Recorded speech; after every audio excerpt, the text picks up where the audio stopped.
मैं कम इन। नमस्ते मैम। बैठिए। अदिति, जी अपने बारे में बताइए। सर, मैम मेरा नाम अदिति नैमा है। मैं जिले नरसिंहपुर से हूँ। वर्तमान में मैं सांख्यिकी अन्वेषक के पद पर आर्थिक एवं सांख्यिकी संचालनालय भोपाल में पदस्थ हूँ। अच्छा, आपका एजुकेशन? मैम मैंने बीएससी मैथ्स कंप्यूटर साइंस से किया हुआ है। कहाँ से? 2014 में पास किया था। कहाँ से? मैम नरसिंहपुर से ही किया था। नरसिंहपुर क्या है, जिला है, तहसील है? मैम नरसिंहपुर जिला है। क्या फेमस है नरसिंहपुर में? मैम नरसिंहपुर में नरसिंह मंदिर फेमस है, जो भगवान विष्णु के छठे अवतार भगवान नरसिंह के ऊपर नरसिंहपुर का नाम पड़ा हुआ है। नरसिंहपुर में एनटीपीसी गाडरवारा पावर प्लांट भी है, एवं नरसिंहपुर तुअर दाल एवं गन्ने के लिए भी प्रसिद्ध है। अच्छा, गन्ने के लिए फेमस है या गुड़ के लिए फेमस है? मैम गन्ना उत्पादन होता है, वो वहाँ पे गुड़ बनता है, सॉरी, है ना। अच्छा, अदिति आप अभी अन्वेषक हैं। जी अच्छा, तो इस पे आपकी वर्किंग क्या है?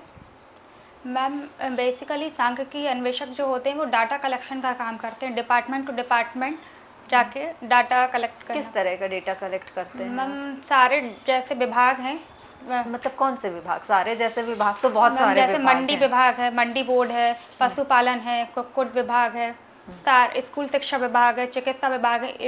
इनका फाइनेंशियल ईयर का जो भी डाटा होता है, जिसमें उनके द्वारा बजट एलोकेटेड होने के बाद उनकी योजनाओं के द्वारा क्या कार्य किया गया, कितने लोग लाभान्वित हुए, उन सारी संख्याओं का डाटा हम कलेक्ट करते हैं वहाँ से। अदिति, आप अपने आप को किस पोजीशन पे देख रही हैं सिविल सर्विसेज में, स्टेट सर्विसेज में? मैम मैं अपने आप को एज अ डिप्टी कलेक्टर देखना चाहती हूँ। अच्छा, बचपन से ही मेरा सिविल सेवाओं की तरफ रुझान था। तो और सिविल सेवाओं की तरफ रुझान था, तो ये डेटा कलेक्शन वाले डिपार्टमेंट में क्यों चली गई? चूँकि मैं बहुत ही लोअर मिडिल बैकग्राउंड से आती हूँ। मेरे पिताजी कचहरी में मामूली काम करते थे बहुत, तो आजीविका प्रश्न होने के कारण मैंने पहले नॉर्मल जॉब जो मेरे हाथ में आई वो लेना उचित समझा, ताकि मैं आजीविका गुजारा और अपनी फैमिली का सपोर्ट कर पाऊँ। अच्छा, तो आपने सिविल सर्विसेज को ही अपना टारगेट क्यों लिया? मैम चूँकि मैं पहले ही अपना आजीविका के लिए शासकीय सेवक हूँ, मतलब आजीविका का प्रश्न मेरा हल हो चुका है चूँकि अब, तो जो मेरा सपना था कि मुझे सिविल सेवा बनना है, क्योंकि विविधतापूर्ण कार्य सिविल सेवा के द्वारा किए जा सकते हैं, इसके कारण मैंने सिविल सेवा चुना। विविधतापूर्ण कार्य मतलब किस तरह के कार्य? मैम जन कल्याण का। वो तो एनजीओ भी से कर सकते हैं। जी मैम, मैं वर्तमान में मैं नॉर्मली अभी एक कश्ती एनजीओ से जुड़ी हुई हूँ। नहीं, आपने ये कहा जी। कि आप जन सेवा करना चाहती जी। हैं, ठीक है ना। तो जन सेवा तो हम नॉर्मली फ्री ऑफ कॉस्ट भी कर सकते हैं। किसी मैम। एनजीओ के साथ हम जुड़ जाएंगे, घर घर हम राशन देंगे, बच्चों को हम पढ़ाएंगे। रॉबिन हुड एक संस्था आपने अगर सुना होगा तो, जिसमें स्लम बच्चे जो रहते हैं उनको हम पढ़ाते हैं, बड़ा करते हैं, जॉब प्रोवाइड करते हैं। तो इसमें हमें तो कोई मतलब अलग से फंडिंग होती नहीं मैम है। चूँकि सिविल सेवा के थ्रू हम जन सेवा भी कर सकते हैं और अपने खुद का करियर ऑप्शन, क्योंकि मैम वर्तमान में मुझे लगता है कि प्रत्येक महिला को भी फाइनेंशियली इंडिपेंडेंट होना चाहिए। तो यदि मैं फाइनेंशियली इंडिपेंडेंट भी होना चाहती हूँ और जन सेवा भी करना चाहती हूँ, तो उसके लिए मुझे सिविल सेवा बेहतर ऑप्शन लगता है। फाइनेंशियली इंडिपेंडेंस जैसा आप बोल रही हैं कि होना चाहिए फीमेल को, तो सिर्फ सिविल सर्विसेज ही उसका एक माध्यम नो है मैम, क्या? बिल्कुल भी ऐसा नहीं है। परंतु मैंने पहले भी कहा कि मेरा बचपन से ही सिविल सर्विसेज की तरफ रुझान था, क्योंकि मेरे पिताजी कचहरी में एक छोटे। आपने 3 पॉइंट पे बात की। आप कभी जन सेवा पे आ जाती हैं, कभी क्या कहना चाहिए, फाइनेंशियली स्टेटस को लेके आ जाती हैं, ठीक है ना। कभी आप फीमेल कहना चाहिए कि फाइनेंशियल स्टेटस को बना के रखने के लिए आ जाते हैं। तो आपको नहीं लग रहा आप डिलीमा वाली लाइफ में जी रही हैं, या आपका जो स्टेटमेंट है वो डिलीमा दे रहा है? मैं क्या समझूं, हम 3 हैं, 3 स्टेटमेंट को अपने से समझ सकते हैं। मैं समझ सकती हूँ कि मुझे फीमेल फ्रीडम चाहिए इसलिए जॉब करना है। सर समझ सकते हैं कि आपको सिविल सर्विसेज में इंटरेस्ट है क्योंकि फाइनेंशियली हमको सपोर्ट चाहिए है। सर समझ सकते हैं कि मुझे जो है जॉब चाहिए, जन सेवा करना है। जी। अभी बताइए, आपने 3 स्टेटमेंट दे दिए यहाँ।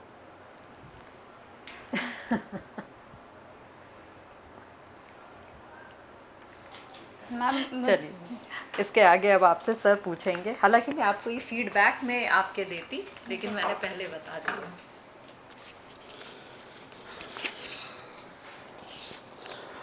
अदिति, आपने लिखा कविता लिखना, लेख लिखना, डायरी लिखना, ये आपकी अभिरुचियाँ जी हैं। सर। कोई कविता लिखी है आपने जो सुना सके आप यहाँ? जी सर, सुना सकती हूँ सर। मैंने अभी 4 पंक्तियाँ। रिसेंटली मैंने एक व्यंग्यात्मक कविता लिखी थी। बिल्कुल सुनाइए। वो थोड़ा सा बुंदेली लैंग्वेज में। कोई दिक्कत नहीं है। हिंदी का अंतर्राष्ट्रीय दिवस था 10 जनवरी को, तब मैंने लिखा था। हिंदी जो हिंदी जो तुमने बदल ली, तुम्हारी ई ने बदल ली पार्टी। हिंदी जो तुम्हारी ई ने बदल ली पार्टी, तो फीस बीच में ही रह गई फंसी, तो फीस बीच में ही रह गई फंसी। हिंदी जो तुम्हें आगे लगा ले चेला चपाटी, तो उन्हें अर्थ न कर दो अनर्थ। हिंदी जो तुमने खाई मात्रा आ की, जो तुमने खाई मात्रा आ की, तो काम बीच में होने लगे कम, तो काम बीच में होने लगे काय कम। हिंदी तुम्हारे हैं अर्थ अनेक, जैसे चाहे कोई को पसंद हो सोना, या कोई के मन के भावे सोना। आगे सुनाओ। नहीं, ठीक है। तो अन्वेषक के तौर पे आप यहीं भोपाल में ही पदस्थ हैं? जी सर। अच्छा, तो आपको उसमें 6 साल हो गए हैं करते हुए? सर 2019 में मैंने ज्वाइन किया अच्छा, था। 5 सर वर्ष 2019 में मुझे सिहोरा ब्लॉक में पोस्टिंग मिली थी, जबलपुर में, जनपद अच्छा। पंचायत सिहोरा। हम्म। उसके बाद सर मेरा ट्रांसफ़र भोपाल संचालय कर दिया गया था। अच्छा, तब से आप यहीं पदस्थ जी। हैं। तो ये इसके पद नीचे जनपद पंचायत स्तर तक भी होते हैं? जी सर। और आपने कहा कि डाटा कलेक्शन काम होता है, तो जो शासन के प्रतिवेदन वगैरह जारी होते हैं वो योजना आर्थिक सांख्यिकी विभाग ही जारी करता है ना? सर सारे प्रतिवेदन जारी नहीं करता योजना हाँ, आर्थिक किस एवं तरह का आंकड़े का प्रतिवेदन जारी सर करता है? जैसे मैं एक बहुत कॉमन आपको एग्जांपल दे सकती हूँ कि बताएं। लॉजिस्टिक बोर्ड है मंडी डिपार्टमेंट के पास, जिनको भंडारण गृह बोला जाता हाँ है। हाँ हाँ। तो सर एक भंडारण गृह यदि किसी जिले में है, तो उस जिले के भंडारण गृह में कितने बोरों की क्षमता है, उस क्षमता में से हमने इस फाइनेंशियल ईयर में कितने बोरे रखे हैं, उसमें से हमने जनरल कैटेगरी को कितने बोरे रखने दिए हैं, एससी कैटेगरी को कितना रखा है, एसटी कैटेगरी को कितना रखा है, और उस बोरे से हमने जो उनसे राशियां प्राप्त करी हैं, वो सारा एक फाइनेंशियल ईयर का डाटा वहाँ से कलेक्ट करके लेके आना होता है। अच्छा, आप प्रशासनिक अधिकारी बनना चाहती हैं। अब ये जो डेटा आपने कलेक्ट किया पिछले 5 साल में सेवा के तौर जी पे, सर। आप मानती है डेटा की कोई महत्वपूर्ण भूमिका होती है प्रशासन में? जी सर। क्या भूमिका होती है? सर इससे योजनाएं बनाने में, योजनाओं का क्रियान्वयन करने में बहुत ज़्यादा महत्वपूर्ण कार्य है डेटा का, क्योंकि यदि हमारे पास डेटा नहीं रहेगा तो हम अपनी प्रगति या फिर अपनी नकारात्मक मूल्यांकन भी बिना डेटा के नहीं कर पाएंगे। तो इस तरह डेटा का महत्व आपने रेखांकित किया। और साथ ही साथ जैसे बहुत से डेटा होते हैं, उनके आधार पर कुछ इंडेक्स तैयार किए जाते हैं। जी। तो इंडिया में मध्य प्रदेश को देखें तो वो सारे इंडेक्सेस में 25 राज्य हैं, तो 18 के बाद ही नंबर आता है। तो आपको क्या लगता है, क्या कारण है मध्य प्रदेश का इतना पिछड़ेपन का? सर बेसिकली मैं यहाँ पे एक बात रखना चाहूँगी कि मेरा डिपार्टमेंट जो है अंतर्राज्यीय सामाजिक आर्थिक संकेतांक हर 2 वर्ष में निकालता है। उस इंडेक्स में मैं भी काम करती हूँ, उस पब्लिकेशन में, और एक जिलावार इंडेक्स भी निकालता है सामाजिक आर्थिक संकेतांक का। तो सर कहीं ना कहीं मुझे जितना भी एनालिसिस हुआ है उसमें ये है कि मध्य प्रदेश का जो पिछड़ापन है या जो इंडेक्स में आगे नहीं आ पा रहा, वो यहाँ की जनसंख्या तो एक लिमिट से ज़्यादा है और एरिया कम है, और उस एरिया और जनसंख्या के साथ भी संसाधन तो बहुत है, पर तो संसाधनों का सही से दोहन नहीं हो पा रहा, या जो भी योजनाएं सरकार चला रही उनका एज परफेक्ट एज क्रियान्वयन नहीं हो पा रहा, जिसके कारण हम कहीं ना कहीं पीछे हैं। क्षेत्रफल तो अपना बहुत है, 3,26,000 है, जनसंख्या उसके अनुपात में कम है। उत्तर प्रदेश तो 1,79,000 ही है। जी सर। और आबादी वहाँ 25 करोड़ है। जी सर। तो उस पैमाने से तो यूपी ने अपने नीचे होना चाहिए।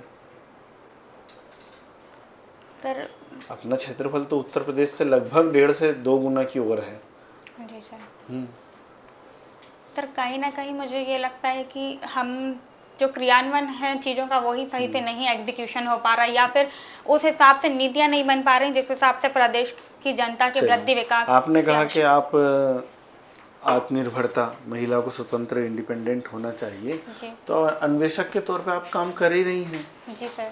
अब महंगाई भत्ता भी 46% हो गया है, तो जी सर। स्वतंत्रता तो मिली हुई है। अब पीएससी देना और आगे बढ़ना, पहले आपका जो पद था वो कैसे चयनित हुआ था?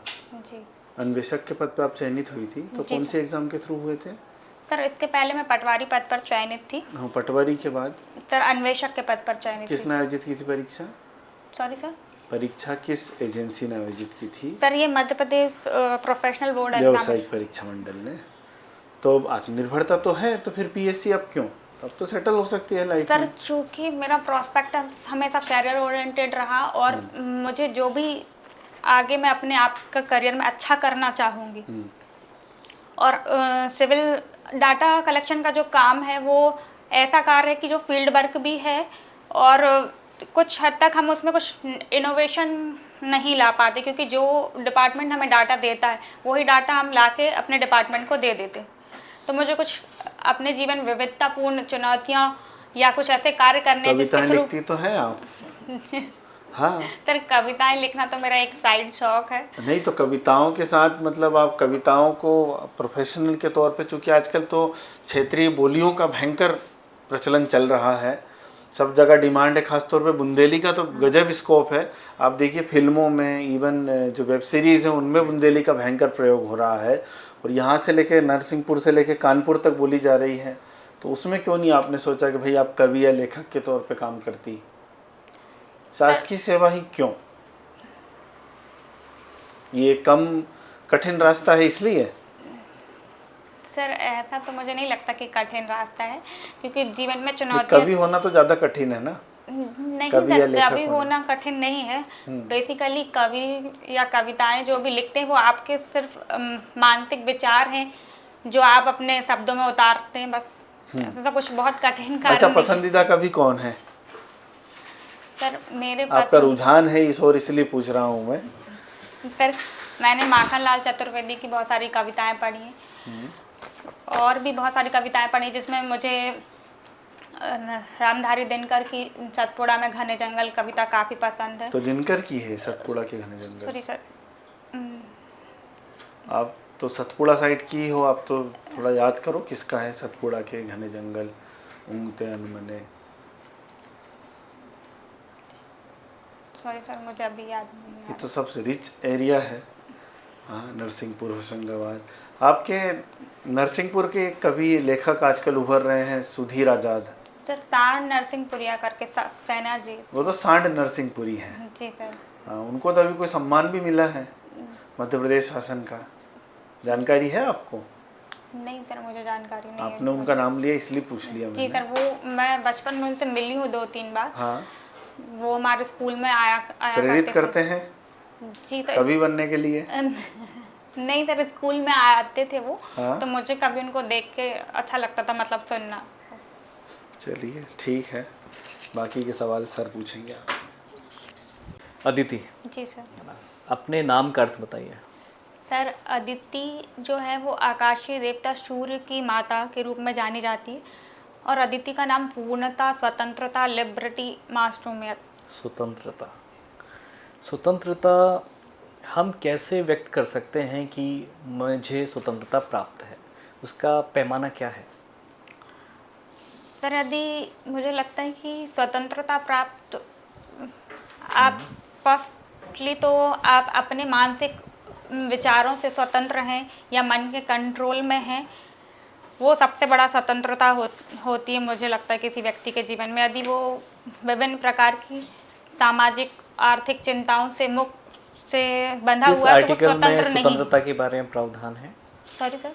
किस आर्टिकल के अंतर्गत स्वतंत्रता के बारे में प्रावधान किया गया है? सर आर्टिकल जी।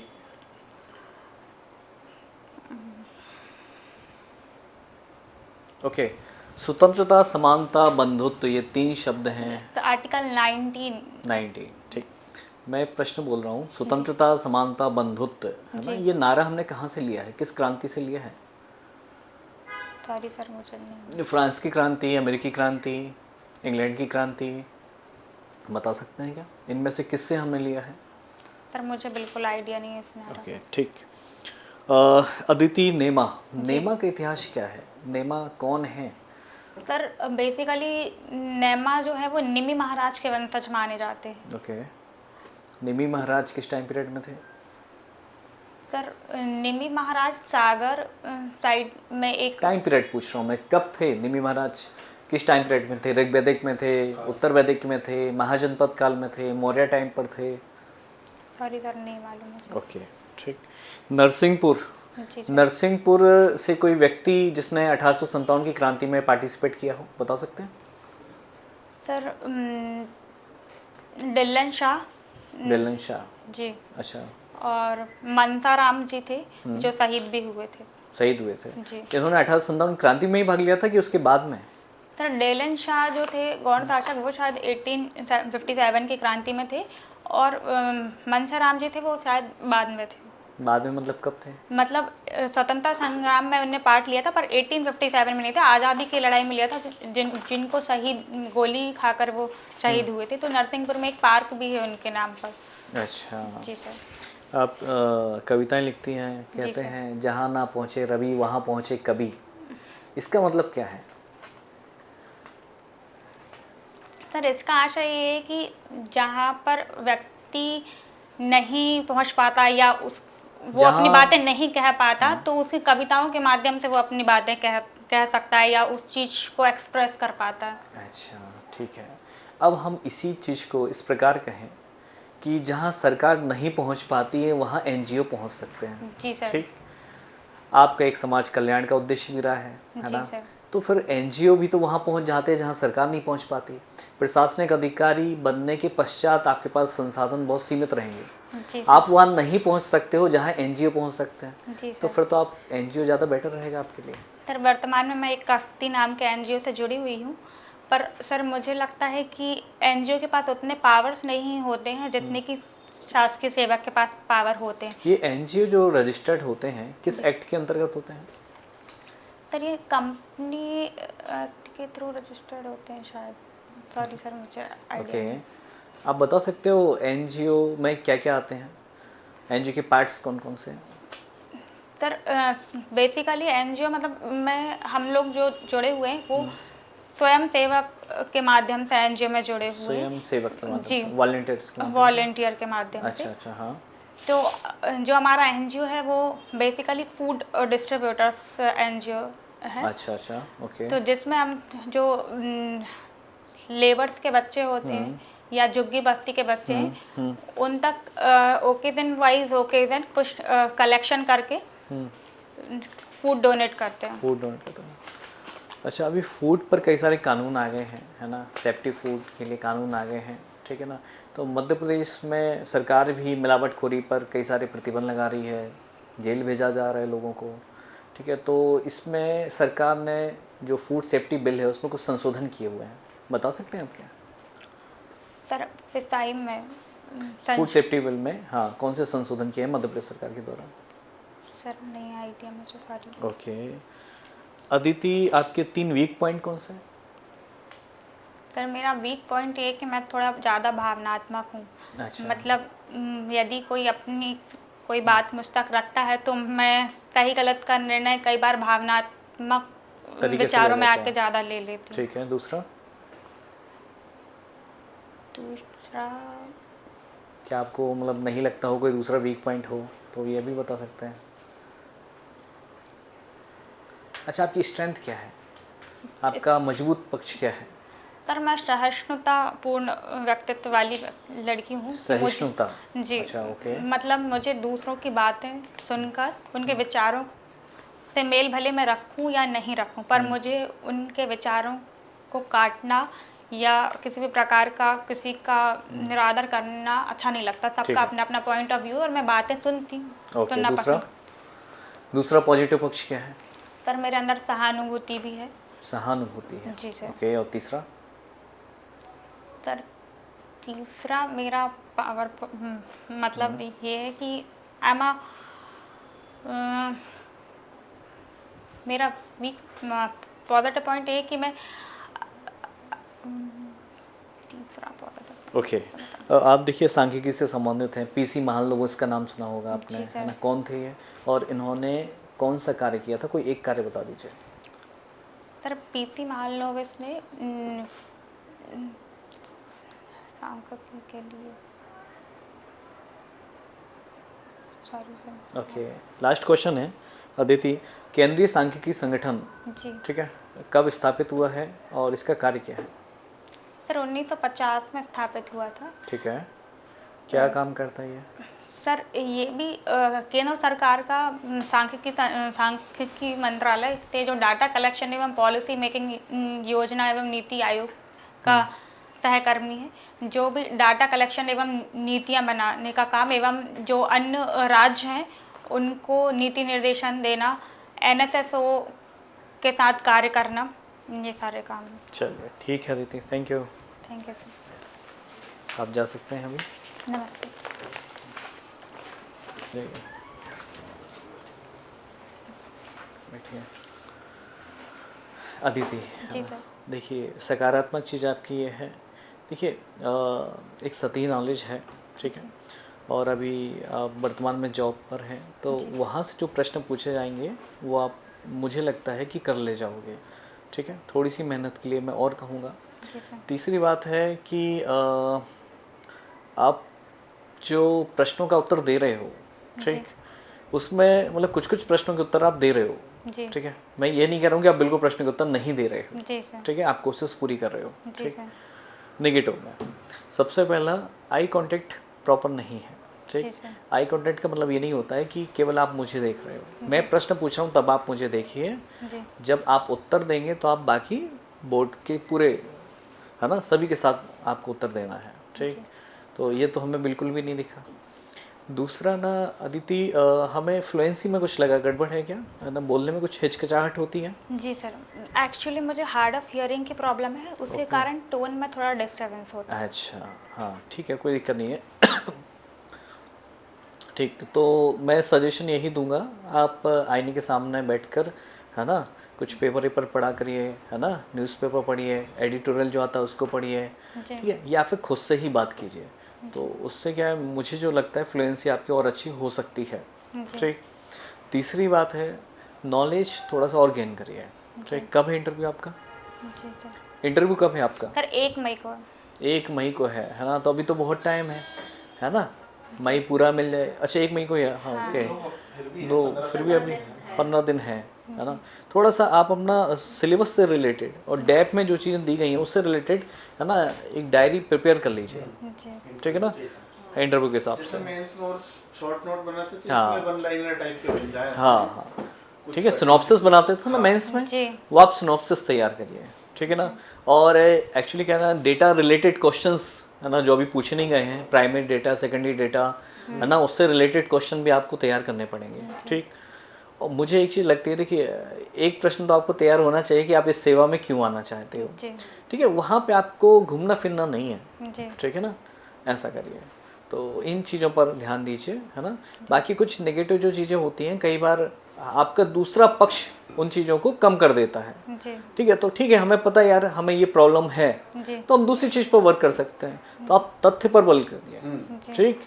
आप अपने, बिल्कुल आप उस पर मजबूत हो जाइए, समसामयिकी मुद्दों को पढ़ लीजिए, उस पर मजबूत हो जाइए, जो समसामयिकी मुद्दे चल रहे हैं ना उनके टू द पॉइंट बना लीजिए, ठीक है ना, तो वहाँ पे आप अपने वीक पॉइंट को स्ट्रॉन्ग चीज़ों में बदल सकते हो, ठीक है।